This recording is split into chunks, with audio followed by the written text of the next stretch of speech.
Student, ये जो है हम 9th क्लास का आज एक्सरसाइज नंबर 1.1 करेंगे, है ना। जो स्टार्टिंग एक्सरसाइज है 1.1। तो ये देखिए, स्क्रीन पर दिख रहा होगा आपको। तो इसमें इस टाइप का एक फिगर दिया हुआ है, ये वाला, और इसमें कुछ क्वेश्चन पूछे हुए हैं, है ना। तो ये आप फिगर देख लीजिए। जैसे मान लो ये हो गया आपका एक्स एक्सिस, ठीक है, और ये हो गया आपका वाई एक्सिस, ठीक है।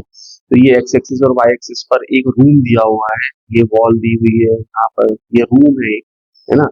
रेयॉन्स रूम दिया हुआ है, स्केल दिया हुआ है 1 unit is equal to 1 centimetre, इस तरीके से। तो देखो यहाँ पर ये 0 0, ये ओरिजिन हो गया, ये +1 एक्स का, फिर +2 +3 +4 +5 +6 +7 8 9 10 11 और 12 ये दिया हुआ है। तो 12, 0 तक दिया हुआ है, और 12 जो है वो ए पॉइंट है, 12, 0 ए पॉइंट है, 0, 0 ओ पॉइंट। यहाँ पर ये बी पॉइंट दिया हुआ है, जिसके कोऑर्डिनेट्स हैं, एक्स है आपका 12 और वाई है आपका 10। इधर पर ये देखो सी दिया हुआ है, तो सी जो है 0 है और 10, मतलब 0 मतलब एक्स जो है वो 0 है और वाई जो है वो 10 है। तो आपको पता है कि एक्स एक्सिस पर, है ना, एक्स एक्सिस पर कहीं पर भी, चाहे वो पॉजिटिव हो चाहे नेगेटिव, एक्स की तो कुछ वैल्यू होती है लेकिन वाई की वैल्यू ऑलवेज 0 होती है। उसी तरीके से वाई एक्सिस पर एक्स की वैल्यू क्या होती है, 0 होती है। लेकिन अगर ये इसकी बात करें, ये वाला ये जो हमें दिख रहा है, ये फर्स्ट क्वाड्रेंट दिख रहा है, क्योंकि यहाँ पर भी ये प्लस है और ये प्लस है, तो ये फर्स्ट क्वाड्रेंट है, फर्स्ट। तो ये रूम इस तरीके से दिया हुआ है।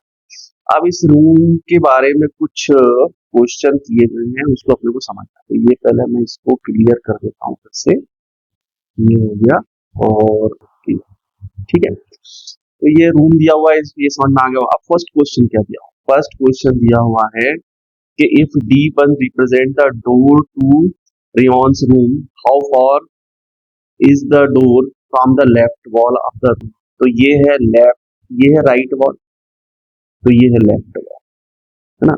तो ये लेफ्ट वॉल से ये जो आपका डोर है, ये ये कितनी डिस्टेंस पर है, तो क्लियर दिख रहा है, 0 से लेके 8 है। तो इसका मतलब 8 सेंटीमीटर, अगर ये यूनिट में है तो 1 सेंटीमीटर है, 1 unit is equal to 1 centimetre, तो हम क्या बोलेंगे कि 8 सेंटीमीटर पर, ठीक है। तो इसके जो कोऑर्डिनेट्स होंगे यहाँ पर, ये 8, 0 होंगे। मैं पहले ही बता चुका हूँ, एक्स एक्सिस पर वाई की वैल्यू ऑलवेज 0 होगी। तो इसमें एक्स एक्सिस तो 8 हो गया आपका, है ना, ये 8 हो गया, और वाई एक्सिस जो है वो 0 हो गया। तो D1 is at, since it lies on x-axis, distance from y-axis equal its x coordinates। तो इसका मतलब D1 का जो पॉइंट है 8, 0 पर है ना, और ये x एक्सिस पर है, इसलिए y एक्सिस से इसकी दूरी, मतलब x कोऑर्डिनेट 8 यूनिट, मतलब y एक्सिस से, तो ये y एक्सिस से इसकी डिस्टेंस कितनी है, 8। लेकिन y एक्सिस पर कितना होता है, x एक्सिस पर 0 होता है। तो डिस्टेंस हो जाएगा ये 8 यूनिट, तो ये इसका हो गया, आंसर ही हो गया ये ना। अच्छा, what are the coordinate of D1। Clear है, D1 के कोऑर्डिनेट्स क्या होंगे, 8, 0, है ना। x हो गया 8, y हो गया 0। थर्ड क्वेश्चन क्या है, if R1 is the point 11.5, 0, how wide is the door, is this A comfortable width for the room door. तो मतलब आपसे पूछ रहा है कि दरवाजे की जो है, जो डोर है, उसकी चौड़ाई कितनी है ना, और क्या ये कंफर्टेबल है। मतलब जैसे हमारे नॉर्मल इंडियन जो होम्स होते हैं, उनमें जो दरवाजे की जो विड्थ होती है वो अप्रोक्सीमेटली 3 फीट भी हो सकती है, 3.5 फीट भी हो सकती है, 4 फीट भी हो सकती है। तो 3 से लेकर 2.5 से बाथरूम का डोर जो है 2.5, मतलब 2.5 मीटर, 2.5 फीट से स्टार्ट होता है। तो ये मान के चलो कि जो रूम का डोर होता है वो भी 3 फीट के आसपास होता है। तो इसमें लिखा है कि हाँ 3.5 फीट है इसकी, मतलब एक कंफर्टेबल चौड़ाई है। तो चौड़ाई अपन कैसे लेंगे, देखो यहाँ पर y तो 0 है, यहाँ पर भी y 0 है, तो डिस्टेंस फार्मूला अगर लगाए हम, तो हमने पिछले उसमें देखा था कोऑर्डिनेट्स में, जब हमने इसका इंट्रोडक्शन वीडियो बनाया था, कि इसका डिस्टेंस फार्मूला, डिस्टेंस कैसे हम निकालेंगे। तो डिस्टेंस क्या हो जाएगा 8 और ये हो जाएगा 11.5, क्या होता है 11.5 है ना माइनस 8, ये होगा। तो 11.5 माइनस 8 तो ये जाएगा 3.5 यूनिट्स हो गया। विड्थ इसकी कितनी हो जाएगी 3.5 यूनिट्स। तो यस 3.5 यूनिट से कंफर्टेबल विड्थ पा रहे रूम लो। तो इसका मतलब ये हुआ कि ये जो दिया हुआ है यहाँ पर जो आपका डोर है ना, डोर का ये तो ये आपकी वार्डरोब हो गई। तो डोर R1 ये R1 11.5 और ये D1, तो ये डोर है, यही डोर है। तो यहाँ पे इसकी डिस्टेंस कितनी होगी 11.5 में से आप 8 माइनस कर दीजिए और y तो 0 है तो 0 में से 0 माइनस होगा तो कुछ भी नहीं बचेगा। तो ये हो जाएगी हमारी डोर हो गया हमारा, इसकी विड्थ हो गई हमारी 3.5 मतलब 11.5 में से 8 माइनस कर दो आप, तो ये विड्थ आ जाएगी। ठीक है, फोर्थ वाला क्या दिया हुआ है V1 0 कामा 1.5 और B2 0 कामा 4 है। तो represent the ends of the bathroom door is the bathroom door narrow और wider than the room door. तो B1 और B2 हम इसमें ढूंढते हैं कहाँ पर, तो ये है B1 और ये है, तो यहाँ पर देखो ये B1 और B2 जो है y एक्सिस पर है, y एक्सिस पर है तो y की तो वैल्यू होगी लेकिन x की वैल्यू 0 होगी। अब यहाँ पर ये 4 है और ये 1 है, तो इसका मतलब 4 में से 1 माइनस कर दो, जिसका मतलब इसकी विड्थ हो जाएगी 3 यूनिट। तो ये 3 यूनिट हो जाएगी इसकी, 3 यूनिट्स कितना है 4 और ये 1.5 पर है क्या ये B1। तो B1 अगर 1.5 पर है, 1 पर नहीं, अगर 1.5 पर है मान लिया क्वेश्चन के हिसाब से, और ये 4 पर, तो 4 माइनस 1.5 करेंगे, तो 4 माइनस 1.5 तो 2.5 यूनिट हो जाएगा। ठीक है, तो ये इसका मतलब हो गया। अच्छा ये पूछ रहे हैं कि क्या जो बाथरूम का जो डोर है वो रूम के डोर से कैसा है, मतलब छोटा है बड़ा है, तो रूम के डोर से छोटा है, क्योंकि रूम का जो डोर है वो 3.5 यूनिट था और जो बाथरूम का जो डोर है वो 2.5 यूनिट है, सिंपल। इसलिए बाथरूम का जो डोर है वो नैरो है। तो कुल मिला के ये 4 क्वेश्चन हो गए है ना, ये 4 क्वेश्चन ही दिए हुए थे इस फिगर के हिसाब से, इस फिगर के हिसाब से। अब ये एक दूसरा फिगर दिया हुआ है यहाँ पर, और यहाँ पर भी कुछ क्वेश्चन दिए हुए हैं, यहाँ पर भी सेम कंडीशन है। तो देखो ये एक दीवार दी हुई है, ये मतलब राइट वॉल है, ये लेफ्ट वॉल हो जाएगी, ये भी कुछ है ना, यहाँ पे ये रूम है, ये वाला ये रूम दिया हुआ है। यहाँ पर शोरिंग एरिया, बाथरूम और ये कुछ इस तरीके से दिया हुआ है। हाँ, कुल मिला के ये bathroom given figure Priyansh bathroom है ना, तो ये बाथरूम भी दिया हुआ है। तो इसमें फर्स्ट वाला जो है, फर्स्ट क्वेश्चन क्या दिया हुआ है, the place Riyansh rectangular study table with 3 of its feet at the point 8, 9, 11, 9, 11, 7. Here will be the fourth foot B। मतलब टेबल के 3 पैर हैं है ना, तो एक तो हो गया हमारा 8, 9 हो गया, ठीक है, एक हो गया हमारा 11, 9, ठीक है। तो इसका मतलब ये 8 और ये 11 है ना, और y तो सेम है, तो ये y तो ये y तो ये, मतलब इसको अगर मान लें हम x एक्सिस, इसको y एक्सिस मान लें और इसको x एक्सिस मान लें, तो यहाँ पर जो x एक्सिस और y एक्सिस के हिसाब से ये पॉइंट दिया हुआ है, तो वो 8 जो है x है और y जो है वो 9 है। यहाँ पर 11 x है और 9 जो है y जो है 9। यहाँ पर भी 8 और 7 है और यहाँ पर 11 और 7 है। तो इसका मतलब देखो ये 11 और ये 11, तो इसका मतलब ये जस्ट एक दूसरे के अपोजिट है, मतलब इसको इमेज बोल सकते हो आप इसकी। और ये 9 है और ये 7, ये 9 है और ये 7, तो इसका मतलब ये 9 ये 7 ये 9 ये 7, तो अपोजिट कॉर्नर विल बी। तो क्या होगा अगर मान लो टेबल के 3 पैर दिए हुए हैं 8, 9, 11, 9, तो ये दोनों दिए हुए हैं। दूसरा होगा 11, 7, तो ये हो गया 11, 7 भी दिया हुआ है। तो इसका मतलब ये है कि दूसरा वाला क्या होगा 8, 7 ही होगा। अगर ये पॉइंट नहीं लेंगे तो ये टेबल तो आड़ा टेढ़ा हो जाएगा, तो टेबल तो सीधा होना चाहिए। तो इसका ये चौथा पेयर जो है वो ये, अगर ये 8, 9 है तो ये 8,7 होगा, क्योंकि यहाँ पर देखो ये y9 है और ये 7 है, तो 9 में से 7 माइनस करेंगे तो ये 2 यूनिट, तो यहाँ पर भी 9 में से 7 माइनस करेंगे तो 2 यूनिट आना चाहिए। ठीक है, यहाँ से यहाँ तक की कितनी हो जाएगी, 11 में से 8 माइनस करेंगे तो 9 10 11, 3 होना चाहिए, 3 है तो ये भी 3 है, क्योंकि ये 11 माइनस 8 ये भी 3 है, तो इसका मतलब ये क्या हो गया, एक रेक्टेंगुलर टेबल। तो टेबल तो स्क्वायर होगी, रेक्टेंगुलर होगी, आड़ी टेढ़ी तो हो नहीं सकती, तो इसका मतलब ये कि छोटा पेड़ इसका होगा वो 8,7 हो सकता है, नहीं पॉसिबल। तो ये अपना दिमाग की बात है कि आपको कैसे इसको टेबल को आपको एडजस्ट करना है।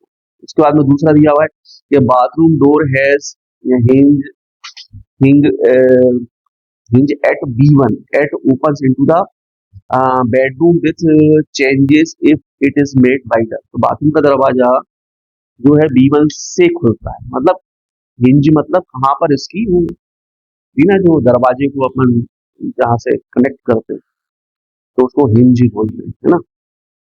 तो बाथरूम का दरवाजा B1 में खुलता है और बेडरूम की ओर खुलता है, ठीक है।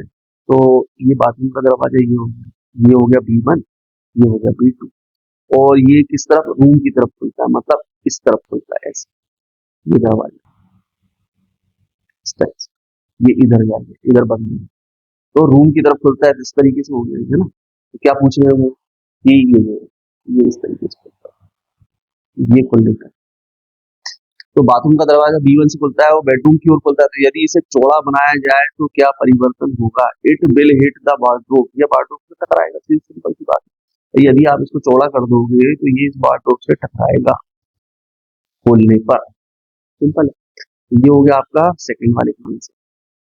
फिर थर्ड क्या है, तो इसका आंसर यही होगा, it will hit the ward, ठीक है। तीसरा वाला क्या होगा, coordinate of 4 corner O F R and P of the bathroom, है ना। तो ये 4 कॉर्नर है, तो बाथरूम के 4 कोने O F R और P के कोऑर्डिनेट्स क्या है, कोऑर्डिनेट्स पूछे इसके बाथरूम के। तो बाथरूम के कोऑर्डिनेट्स कौन कौन से हैं, क्या बोला है इन्होंने, R O F R P, O F R P, R तो ये है ना, और O कहाँ गया, O ओ, ओ, ओ, ये तो हो गया आपका O और FRP।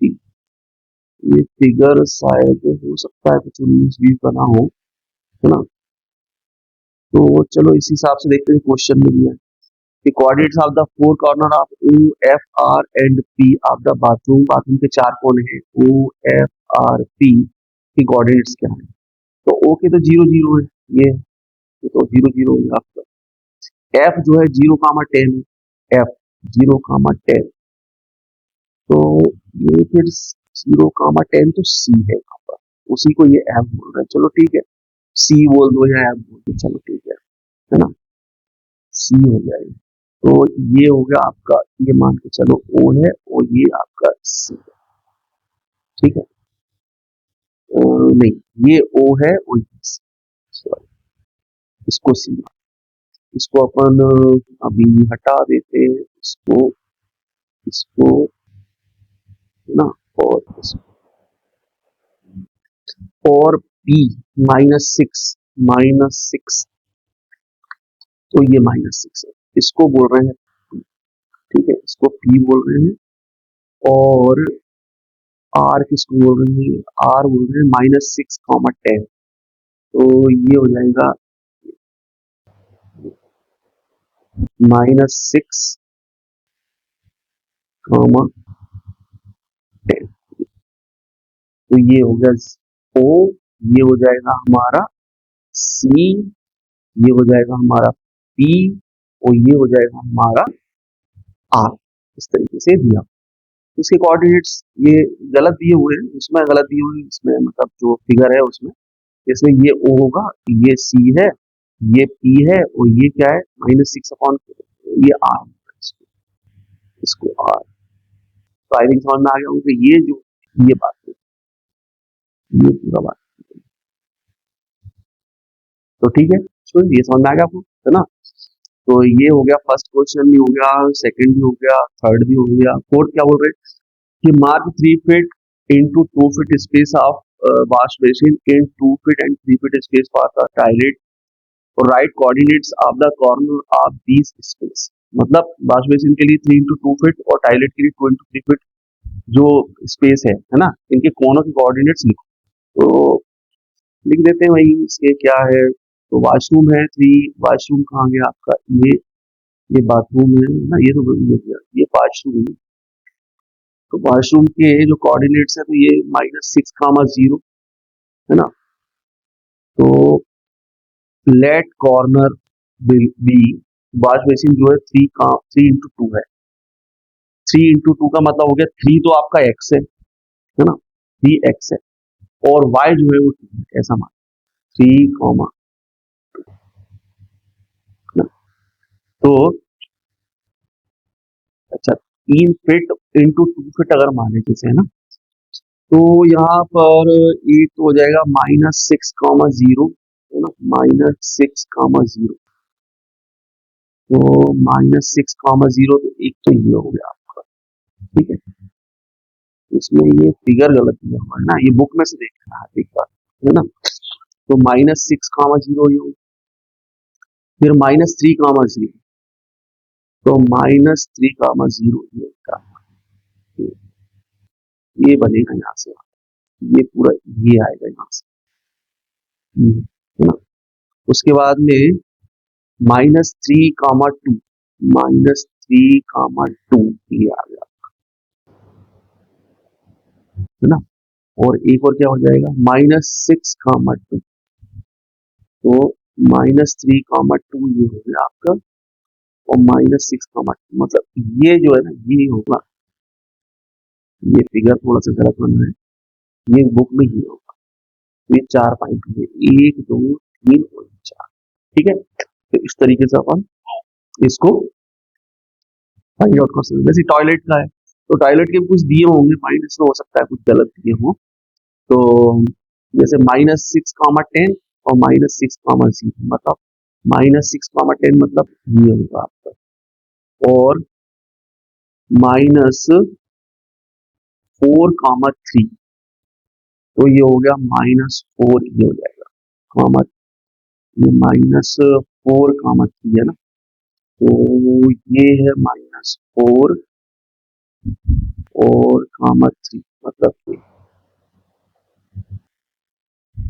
-4, मतलब ये पॉइंट हो गया आपका, -4,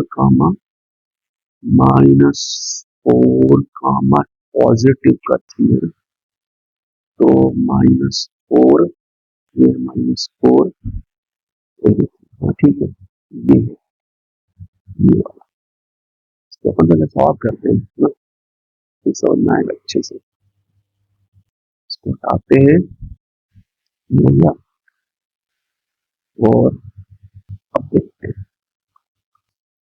तो यहाँ पर -6, 3 है ना, तो -6, 3 कहाँ पे आएगा, -6, तो ये हो गया -6, और -3, तो ये ये वाला पॉइंट -6, 3, उसके बाद में -4, 3, तो ये है -4 और ये है -3, तो यहाँ पे दिया होगा, आप बुक में देखेंगे तो यही बनेगा ये पॉइंट। फिर उसके बाद है -4, 6, तो -4, 6, तो -4, 6 ये हो गया आपका, ये हो गया यहाँ पर, ये इसको मतलब ये सामने को, ये होगा ये जो है, ये जो बना हुआ है ना, ये इस एरिया में बना होगा, ये होंगे इसके कोऑर्डिनेट्स। आगे समझ में, तो ये इस तरीके से अपन इसको ढूंढ सकते हैं, ठीक है। तो रिमेंबर में डाल दिया, read coordinates from graph carefully, है ना। Use distance for a formula और simple subtraction to find length, ठीक है। Door bits are found to be subtracting coordinates, है ना। Understand the movement of doors using hinge points, और practice helps visualize the real life use of coordinates. तो I think बच्चों ये आपको समझ में आ गया होगा। ये है हमारा 1.1 और 1.2। तो स्टार्टिंग में तो थोड़ा सा आपको ये दो फिगर दिए हुए हैं, उन दो फिगर के हिसाब से आपको कुछ क्वेश्चन दिए हुए हैं, उनको आप फाइंड करना है। तो ये आगे, अब आगे हम करेंगे एक्सरसाइज जो है आपकी नेक्स्ट एक्सरसाइज इसके बाद वाली, इसको हम बोल रहे हैं एंड ऑफ चैप्टर एक्सरसाइज। इसी नाम से दिया हुआ है, कोई एक्सरसाइज का नाम नहीं दिया हुआ है, एंड ऑफ चैप्टर एक्सरसाइज दिया हुआ है। तो उसके अब मेरे ख्याल 16 क्वेश्चन है उसमें, तो वो 16 क्वेश्चन एक एक करके हम सॉल्व करेंगे, जैसे 1 2 3 एक एक करके सॉल्व करेंगे, नेक्स्ट वीडियो में करेंगे। और हर वीडियो में ज्यादा से ज्यादा 2 क्वेश्चन सॉल्व करेंगे, जिससे आपको थोड़ा सा अच्छे से समझ। तो आई थिंक बच्चों आपको समझ में आ गया होगा, है ना। और ये क्लियर हो गया होगा। ग्राफ के ऊपर हम पॉइंट, कोई भी जो डॉट लगाते हैं उसके एक्स और वाई कोऑर्डिनेट्स क्या होते हैं, बस वही हमको इसमें सीखना है। ठीक है बच्चों, थैंक यू।